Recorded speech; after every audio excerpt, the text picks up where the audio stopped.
Hello friends and welcome back to the Spiegel Mom Scraps channel. It's Caitlin here with another process video. Today we're doing a double photo layout using these papers here, featuring this Pebbles Mary Mary paper. I'm using the green plaid though, so not the Christmas side. But I pulled out a bunch of supplies that I want to use. I knew that I wanted to do some sort of nature-y feeling to this layout. So if you guys have any photos that are camping or hiking or outdoors, this sort of setup and color scheme could work so well for those types of photos. To begin, I'm just looking through some 6x6 paper pads to kind of get a color scheme going here. Obviously there's a lot of rich tones in the pictures, so I'm going to pull out some of this Pink Paisley Outfitters, as well as a matte stack by DCWV called Tradewind, so I work with those to sort of create the color scheme, as well as these elements I already had pulled out, which is from Simple Stories. They have a cabin collection, which is super campy themed, and while these aren't camp photos, it is my boyfriend with a giant bear, so sort of campy, sort of not. And I knew there was a bear die cut in there, so I figured it'd be perfect to use on this layout, because when else to use a bear die cut unless you're with a bear? Am I right? So I have a piece of 12 by 12 Craft American cardstock, and I did have some people say that they struggle using craft, so I thought this would be a great way to show it as a neutral in a layout. So you won't see me using much, well, I guess I would use a little bit of black, but my main neutral here is going to be brown tones. I do go through a lot of different product in this video, so I won't mention everything, but hopefully you guys can keep up.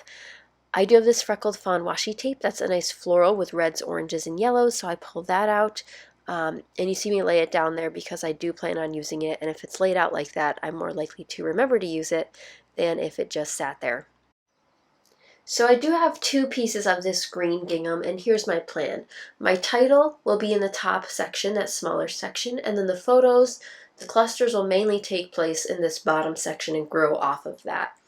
So again, I'm using that camping collection as my sort of jumping off point for embellishments. Before the papers, I pulled out these couple from Pink Paisley, and I'm going to use those to map my photos.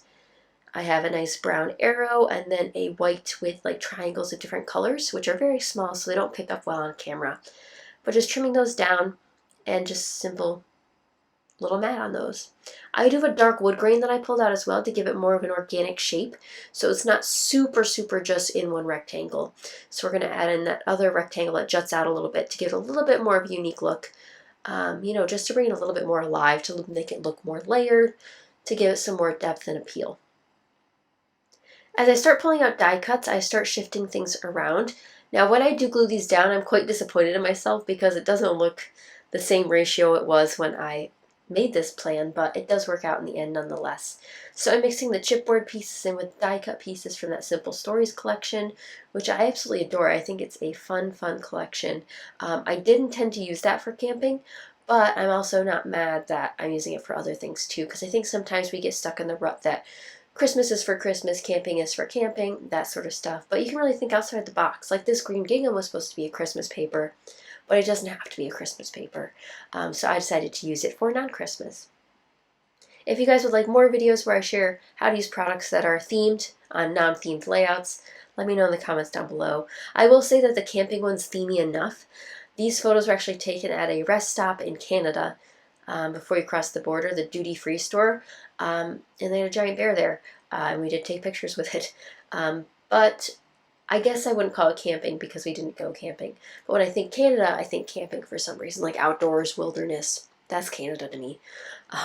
Let me know if that's true for all you Canadians watching. I know it's not, but we did visit Canada and this was there. So I thought it'd work well with the camping theme.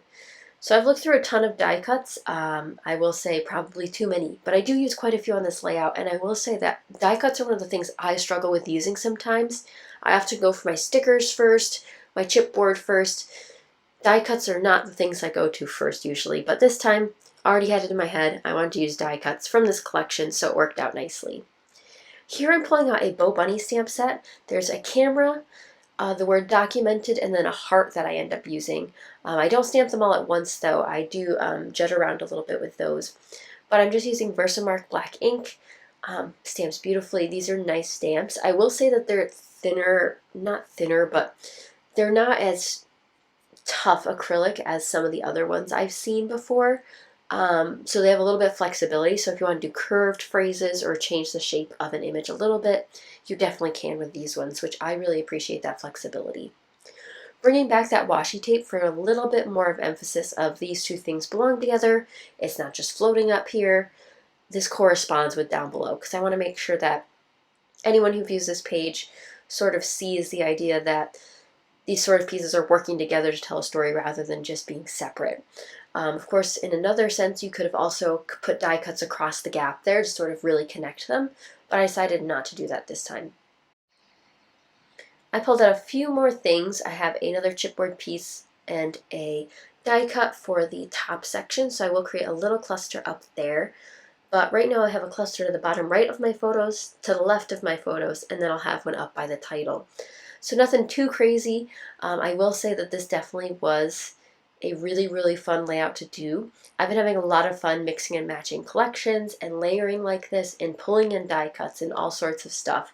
So if you guys are looking for more complex layouts to use your supplies and sort of make them match, bring them together, I'll be bringing more of those to you guys lately, so let me know if you guys are interested in that, or if you prefer simpler pages. Let me know what your style is. I'm always interested if you guys scrap 12 by 12, or if you scrap 8.5 by 11, or 8 by 8, or 6 by 6, or 6 by 8. There's so many different sizes nowadays. People are doing all sorts of stuff, but don't worry, I did do a funny title. So these stickers are from KI Memories, and that says they are from 2004. Can you believe that? 2004 stickers? What grade was I in? Third grade? I didn't buy these stickers, guys. These were actually a like a hand-me-down from some of my other crafty friends. But that's just crazy. I'm so glad I got to use them. They are discolored, which doesn't pick up well on camera, but several of them I've turned like a brownish green color. Not very pleasant, but I did use them anyway because it does go with the theme of this layout, which worked out very nicely in the end. I also managed to use a couple of these old Studio Calico word stickers that I thought I'd never use. I used one that says summer camp, which is totally not right, but it wasn't the summer. I think one that says life is weird, and then one that says cool, something like that. But I used 3 of those, which those have been really hard for me to use because they say such weird things. And I understand that Studio Calico is more of a trendy company, so they do all sorts of stuff, but those ones really threw me for a loop. One more stamp of that black heart from Bo Bunny. Love that stamp set, so glad I got to use it. And now on to the sequins, our favorite part. I used a couple older mixes here. Evergreen Bow, Earthy Treasure, and then Nature Walk are some of my favorites, especially for those greens, those neutrals. And then I even thought about pulling in some other ones. I have a whole pile of them off to the left there. But I just dot those around real quick. I did speed this up because you guys will see them in the close-ups here. So I did a lot of sort of clustering in rainfalls of sequins, so they kind of lead your eye down from the title towards the pictures, and then you jump over here to the compass, and this brown empty spot here will be my journaling, and then some more sequins bring you back up towards the photo because they go from smallest to largest. And then you hop over here to see this cute bear with his little sequins. Make sure you don't put sequins underneath animals, it could look like something else. And then some more over here on the right hand side. But that is it for today's layout, guys. I hope you guys did enjoy. Here are the sequins I ended up using. If you guys have any questions at all, please leave them down below. Don't forget you can use my code Caitlin15 for 15% off your next order. But I hope you guys did enjoy, and I will see you guys next time. Bye!